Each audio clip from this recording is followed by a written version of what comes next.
Hi hello ಎಲ್ಲರಿಗೂ ನಮಸ್ಕಾರ. Welcome back to my YouTube channel. I think ಎಲ್ಲರೂ ಚೆನ್ನಾಗಿದ್ದೀರಾ ಅಂತ ಅಂದ್ಕೊಳ್ತೀನಿ. ನಾನಿವತ್ತು ಫಿಶ್ ಫ್ರೈ ಮಾಡ್ತಾಯಿದ್ದೀನಿ. ನೋಡ್ತಾ ಇದ್ರಲ್ಲ ಎಷ್ಟು ಟೇಸ್ಟಿಯಾಗಿತ್ತು ಅಂದರೆ ತುಂಬ ಚೆನ್ನಾಗಿತ್ತು. ನೋಡ್ತಾ ಇದ್ರನ್ನ ಹಾಗೆ ಬಾಯಲ್ಲಿ ನೀರು ಬರ್ತಾ ಇದೆ ಅಲ್ಲ. ಬನ್ನಿ ಇದನ್ನು ಹೇಗೆ ಮಾಡೋದು ನೋಡ್ಕೊಂಡು ಬರೋಣ. ನಾನಿಲ್ಲಿ ಯಾವುದೇ ಮೈದಾ ಅಥವಾ ಕಾರ್ನ್ಫ್ಲೋರ್ನ ಯೂಸ್ ಮಾಡ್ತಾನೆ, ಜಸ್ಟ್ ಪೌಡರ್ಸ್ ಮಸಾಲಗಳನ್ನ ಹಾಕ್ಕೊಂಡು ಸಿಂಪಲಾಗಿ ಮಾಡ್ತಾಯಿದ್ದೇನೆ. 2 ಟೇಬಲ್ ಸ್ಪೂನ್ ಖಾರದ ಪುಡಿ, 1/4 ಟೇಬಲ್ ಸ್ಪೂನ್ ಅರಿಶಿನ, ರುಚಿಗೆ ತಕ್ಕಷ್ಟು ಉಪ್ಪು, ಹಾಗೆ ಒಂದು ಅರ್ಧ ನಿಂಬೆ ಹಣ್ಣಿನ ರಸನ ಸೇರಿಸ್ಕೊಳ್ತಾ ಇದ್ದೀನಿ.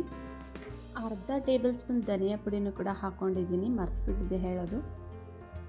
ಮತ್ತು ಸ್ವಲ್ಪ ಎಣ್ಣೆ, ಅಡುಗೆ ಎಣ್ಣೆನ ಹಾಕೋತಾ ಇದ್ದೀನಿ. ಅದನ್ನು ಹಾಕ್ಕೊಂಡ್ರೆ ಮಸಾಲ ಚೆನ್ನಾಗಿ ಮೀನು ಜೊತೆ ಹೊಂದ್ಕೊಳ್ಳುತ್ತೆ, ಅದರಿಂದ ಎಣ್ಣೆನ ಹಾಕ್ಕೊಳ್ಳಿ.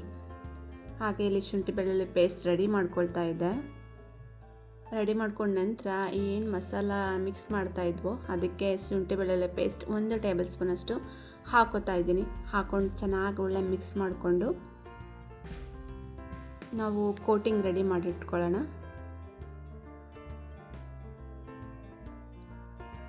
ನಂತರ ಒಂದೊಂದೇ ಫಿಶ್ಗೆ ಇದನ್ನು ಮೇಲ್ಗಡೆ ಚೆನ್ನಾಗಿ ಅಪ್ಲೈ ಮಾಡ್ಕೋಬೇಕಾಗತ್ತೆ. ಜಾಸ್ತಿ ಮಂದವಾಗಿ ಮಾಡ್ಕೋಬಾರ್ದು, ತೆಳುವಾಗಿ ಚೆನ್ನಾಗಿ ಎಲ್ಲ ಕಡೆನೂ ಸ್ಪ್ರೆಡ್ ಮಾಡ್ಕೋಬೇಕು.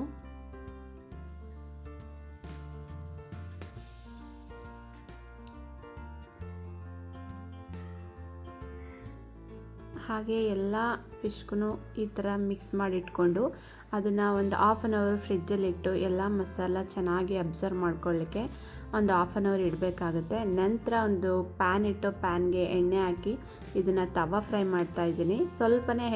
ಸ್ವಲ್ಪನೇ ಎಣ್ಣೆ ಹಾಕಿ ಪೀಸಸ್ನೆಲ್ಲ ಅದರೊಳಗಡೆ ಹಾಕಿ ಚೆನ್ನಾಗಿ ಲೋ ಫ್ಲೇಮಲ್ಲಿಟ್ಟು ಇದನ್ನು ಬೇಯಿಸ್ಕೋಬೇಕಾಗುತ್ತೆ. ಜಾಸ್ತಿ ಫ್ಲೇಮ್ ಹಾಕಿ ಅದು ಎಲ್ಲ ಸೀದೋಗೋ ಥರ ಆದರೆ ಮತ್ತು ಒಳಗಡೆ ಬೆಂದಿರಲ್ಲ, ಮೇಲ್ಗಡೆ ಸೀದೋಗಿರುತ್ತೆ, ಅದು ಟೇಸ್ಟ್ ಚೆನ್ನಾಗಿರಲ್ಲ. ಹಾಗಾಗಿ ಲೋ ಫ್ಲೇಮಲ್ಲಿಟ್ಟು ತುಂಬ ನಿಧಾನವಾಗಿ ಅದನ್ನು ಬೇಯಿಸ್ಕೋಬೇಕಾಗತ್ತೆ. ಹಂಗಾದರೆ ಒಳ್ಳೆ ಟೇಸ್ಟ್ ಕೊಡುತ್ತೆ. ನೋಡ್ತಾ ಇದ್ರಲ್ಲ, ನಾನು ಹಾಗೇ ಲೋ ಫ್ಲೇಮಲ್ಲೇ ಇಟ್ಟು ಚೆನ್ನಾಗಿ ಬೇಯಿಸ್ಕೋತಾ ಇದ್ದೆ ಎಲ್ಲನೂ.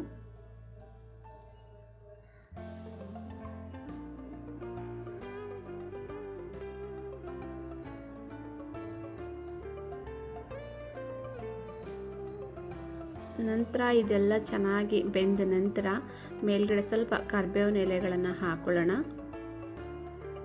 ಹಾಕ್ಕೊಂಡು ಚೆನ್ನಾಗಿ ಮಿಕ್ಸ್ ಮಾಡಿಕೊಂಡ್ರೆ ಅದು ಸ್ಮೆಲ್ ಚೆನ್ನಾಗಿರುತ್ತೆ ಅದ್ರ ಜೊತೆ. ನೋಡಿ, ನಮ್ಮ ಫಿಶ್ ತವಾ ಫ್ರೈ ರೆಡಿ ಆಗಿದೆ. ತುಂಬ ಟೇಸ್ಟಿಯಾಗಿತ್ತು. ನಿಮಗೆ ಈ ವಿಡಿಯೋ ಇಷ್ಟ ಆದಲ್ಲಿ ಪ್ಲೀಸ್ ಒಂದು ಲೈಕ್ ಮಾಡಿ, ಶೇರ್ ಮಾಡಿ, ಸಬ್ಸ್ಕ್ರೈಬ್ ಮಾಡ್ಕೊಳ್ಳಿ. ಮತ್ತೊಂದು ಇಂಟ್ರೆಸ್ಟಿಂಗ್ ಇರೋ ವಿಡಿಯೋ ಜೊತೆ ನಿಮ್ಮ ಮುಂದೆ ಬರ್ತೀನಿ. ಅಲ್ಲಿವರೆಗೂ ಬಾಯ್, ಟೇಕ್ ಕೇರ್.